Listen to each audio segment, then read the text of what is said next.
Ahora vamos a hablar un poco acerca de si en la actualidad piensa usted que el paciente psiquiátrico es tratado eficientemente a nivel mundial. Otra pregunta es cómo considera usted que es la estimación actual de los pacientes en comparación con otras épocas. Y por último, ¿cómo se podrá mejorar la atención de las alteraciones mentales en el mundo actual? Como respuesta a la primera pregunta o a la sexta pregunta de en la actualidad, ¿cómo piensa que se puede ser tratado eficientemente a un paciente psiquiátrico? Puedo decir que los pacientes psiquiátricos son pacientes que necesitan de medicina o de fármacos para que así ellos se encuentren bien. Es por ello que en el mundo deben de implementarse todos estos mecanismos para que las personas sean tratadas con más eficacia y que así ellos se encuentren bien y estén totalmente bien, puesto que hay muchas personas a nivel mundial o a nivel nacional que se encuentran en las calles, puesto de que no se les ha brindado los mecanismos necesarios que ellos necesitan para que así ellos se encuentren bien, puesto que tienen algún trastorno mental y necesitan fármacos pero no los tienen, o que simplemente por estar en un asilo o en una casa en la que los tienen aislados, los han soltado a la calle porque son agresivos, porque ya no los quieren tener, porque no tienen la suficiente madurez o los suficientes mecanismos para que así ellos se encuentren bien. Y es por ello que esto no es lo que deberíamos de dejar que pase. Debemos de resaltar que todos los pacientes necesitan mucha atención, pero si es un paciente psiquiátrico, pues mucho más, porque es un paciente que tiene un trastorno mental. Es un paciente en el que hay algo en su mente o en su subconsciente o en su conciencia que no le deja el desenvolverse como una persona totalmente normal. Ahora bien, ¿cómo considera usted que es la estimación actual de los pacientes en comparación con otras épocas? La verdad, no son muchas las épocas que conozco o cómo antes trataban a las personas psiquiátricas, pero en la actualidad sí se debe de notar que no es mucha la importancia que se le da a estos pacientes. Y es en donde sí debemos de darles importancia, porque ellos son pacientes que necesitan atención y es la atención la que no tienen para ellos encontrarse totalmente bien. No necesariamente porque vayan a hacer una vida normal, no porque ellos ya tienen un trastorno el cual no les permite esto, sino que necesariamente tengan un trastorno, pero que sí sean tratados como las personas que son, no como animales o cualquier otro tipo de cosa. ¿Cómo se podría mejorar la atención de la... Mi nombre es Anjuli Pinto, soy estudiante de Psicología del sexto trimestre de la Universidad Bicentenaria de Aragua. Y a continuación hablaré acerca de un poco de reflexión general sobre el trato dado a los pacientes psiquiátricos a lo largo de la historia de la humanidad. Vamos a ver de qué se trata. El contexto de la terapéutica psiquiatría decimonónica a lo largo del siglo XIX, los dementes comenzaron a recibir un trato más humanístico. Sin embargo, estas mejoras, aunque radicales con respecto a periodos anteriores, se limitaban casi exclusivamente a la manutención y al alojamiento debido a que la terapéutica había avanzado muy poco. Además, los centros seguían anclados en el viaje diareico de la caridad y la custodia, aunque se hacía necesario el desarrollo tal y como denunció de suerte apasionada el propio Kraepelin de tratamientos respetuosos con pacientes que a la par resultaran efectivos. El enfermo mental ha sido tratado a menudo como una persona peligrosa que inspiraba miedo y obligaba a la sociedad sana a defenderse de él. Un paso más allá estaba la necesidad que sentía mucha gente por miedo unido a la ignorancia de librarse de un peligro potencial. Para ello se recurría a cualquier medio, el medio lo justificaba y no se reparaba en la situación en que se colocaba al alineado o demente. A menudo incluso los propios familiares y allegados quedaban tranquilos cuando se podrían situarle lejos y se podían liberar de la preocupación que les causaba. El loco estaba atado, casi inmóvil, a veces azotado, malnutrido, en locales sin ventilación, lleno de suciedad. Esto prácticamente en todas partes. Las descripciones médicas sobrepasaban la imaginación de los novelistas. Al amparo de la creencia de que la enfermedad mental era incurable y del miedo que todavía provocaban los enfermos mentales, se gestó una particular burocracia en torno a los alineados que en últimas instancias no hacía más que camuflar la ignorancia de los supuestos especialistas. Para realizar esta acción, o sea, enviar un demente a un lugar de reclusión, era preciso cumplir un cierto formalismo. De hecho, y con el nombre que se quiera dar, hospital sanatorio, casa de locos, etc., se enviaba al demente a un lugar que podía ser peor que la cárcel. El enfermo mental ni tan solo tenía previsto un plazo de salida ni quien le defendiera. Estaba pues tan indefenso como un preso. Por esta razón, hubo en el que fue más importante, dado que no se sabía cómo curar al enfermo, era cumplir con la documentación que justificaba este encierro. Ahora bien, por lo que se refiere a los tratamientos utilizados en las instituciones mentales, algunos autores promulgaban el uso de las sangres, purgas extremas y otras eliminaciones de fluidos corporales necesarias para que los alineados superasen la enfermedad. Uno de los mayores impulsores de estos remedios fue el célebre médico estadounidense Benjamin Rush. Calculó que el ser humano medio tenía unas 20 libras de peso en fluidos, unos 9 kilogramos, por lo que para la correcta administración de un programa de sangrías era necesario eliminar al menos el 80% de este peso, unos 72 kilos en total. Posteriormente, las técnicas de la sangría retrocedió en favor de los intestinos. Samuel Goldman, director del manicomio intestinal, como remedio la ingesta de nuevos implementos o de nuevas técnicas para así poder alimentar o de implementarle tratamientos a estos locos o pacientes psiquiátricos que lo necesitaban y así lo ameritaban. Ahora bien, hablaremos un poco acerca de cuál práctica aplicada a los pacientes con alteraciones mentales a lo largo de la historia llama su atención. Veamos un poco de qué se trata. Los tratamientos somáticos incluyen fármacos, terapia electroconvulsiva y otros tratamientos que estimulan el cerebro, como la estimulación magnética transcraneal y la estimulación del nervio vago. Los tratamientos psicoterapéuticos incluyen la psicoterapia individual, grupal o familiar y conyugal.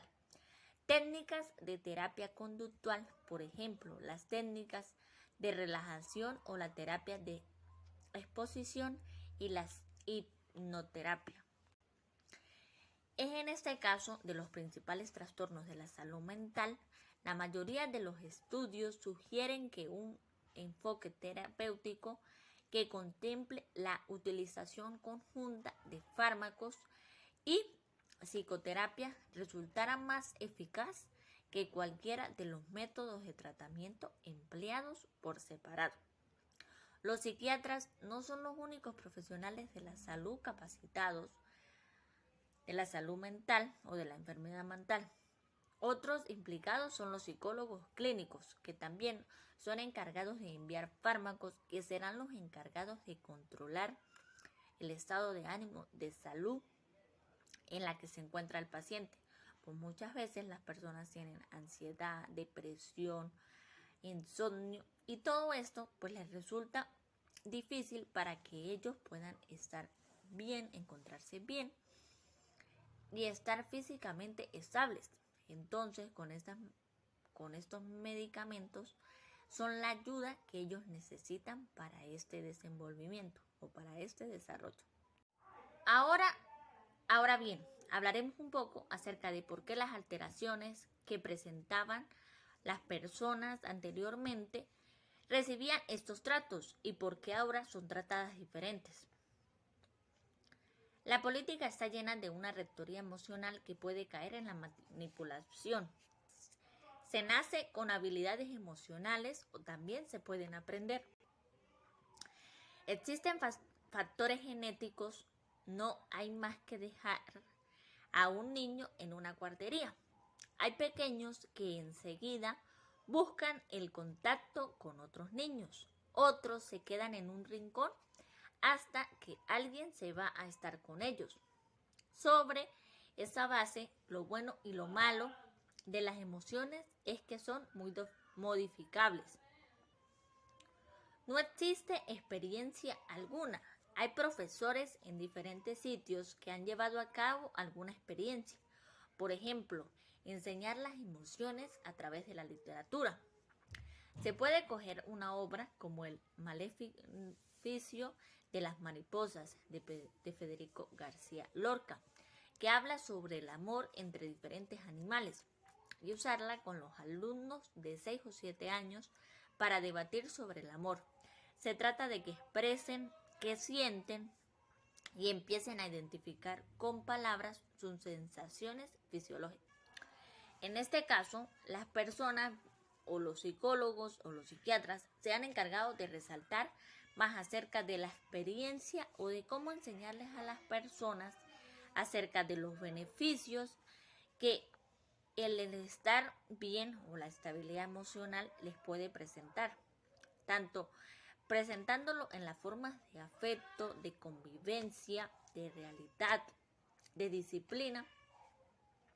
Son factores que influyen para que todos estos desenvolvimientos o mecanismos sean mucho mejor o mucho eficaz, puesto que las emociones son sensaciones que tienen los seres humanos para demostrar así sus sentimientos, sea enojo, tristezas, alegrías, y todo esto que conlleva a la realidad o a la vida que cada uno de nosotros tiene.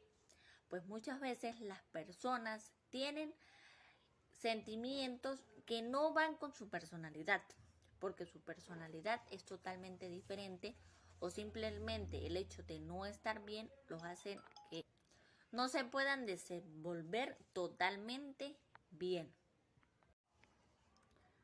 ¿Cuál considera usted fue el momento histórico cuando se le comienza a dar una connotación seria y respetuosa a las alteraciones mentales?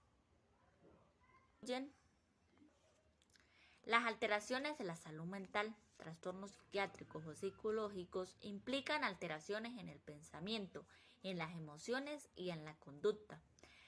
Las alteraciones leves de estos aspectos vitales son frecuentes, pero cuando provocan una angustia intensa a la persona afectada, interfieren en su vida diaria.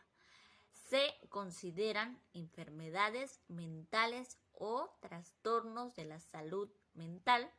Los efectos de la enfermedad mental que pueden ser temporales o de larga duración. Casi el 50% de los adultos padecen un trastorno mental en algún momento de su vida. Más de la mitad de estas personas experimentan síntomas graves o moderados. De hecho, 4 de las 10 causas son discapacidad, más que todo para los mayores de 5 años, corresponden a los trastornos mentales, siendo la depresión la primera discapacidad por enfermedad. De acuerdo con esto, podemos decir que las alteraciones mentales tienen mucho significado o muchos efectos en las personas, puesto que las personas, si tienen algún trastorno o algún síntoma que no haga que su vida esté totalmente bien, esto hará que ellos no se encuentren estables. Es por ello que la conducta es la encargada de dar a conocer todas y cada una de estas alteraciones, las cuales son más frecuentes en las personas ancianas o en los adultos mayores, puesto que ellos con todas sus enfermedades son los causales de que así ellos lleguen a tener algún trastorno y de que no puedan conocerlos o de que no puedan expresarlos totalmente libres, puesto que esto les trae golpes en su salud mental o les lleva a que su salud mental esté afectada física y psicológicamente, y en donde no pueden estar bien. ¿Cuál personaje considera que hizo el mayor aporte en el campo de la psicopatología? Podemos decir que todos y cada uno de estos fundadores han empleado algún aporte o han dicho algún conocimiento que será utilizado para algún estudio o para alguna toma de decisiones que darán a conocer todas y cada una de las habilidades que tiene la psicopatología en el punto de la psicología. Uno de ellos es Johann Weyer, 1915-1588, médico neerlandés que suelen nombrar como el padre de la psiquiatría, ya que fue quien hizo una crítica opositora oficial a la demonología en su libro. Weyer propuso la necesidad del tratamiento médico y fue uno de los precursores de la psicopatología, basado en el tratamiento terapéutico, interpretación, comprensión y observación de conductas. Influyó en el campo médico-psiquiátrico para los enfermos que anteriormente habían sido considerados como brujos. En este caso, este psicólogo o este psiquiatra, padre de la psiquiatría, fue el encargado de dar o de interpretar la comprensión y las conductas de manera observable. En este caso debemos de resaltar que la psicología es el ámbito que se encarga de dar a conocer lo real desde las conductas, desde la experiencia, desde lo vivido que la persona le expresa o le dice al psicólogo, y es aquí en donde él será el encargado de dar esa solución que él necesita para así conocer y saber acerca de qué es lo que le está pasando a este paciente. Por esto se trata de la interpretación de cada uno de los datos que el paciente le brinda al psicólogo para que él entienda y comprenda qué es lo que le pasa. La comprensión, es necesario entender y darle la comprensión necesaria que el paciente necesita escuchar para que así pueda ser entendido y comprendido el mensaje que él quiere darle a conocer al psicólogo, para que así sepa qué es lo que le está pasando. Y todo esto por medio de las conductas. Las conductas son procesos que ocurren en la mente o en nuestro sistema inmunológico de acuerdo a cómo nos comportamos, cómo nos sentimos. Una conducta es el comportarnos bien o el comportarnos mal, sabiendo que si nos comportamos mal es porque tenemos algún problema tanto de salud o médico que nos está afectando, y esto no nos deja el estar bien o estar en paz.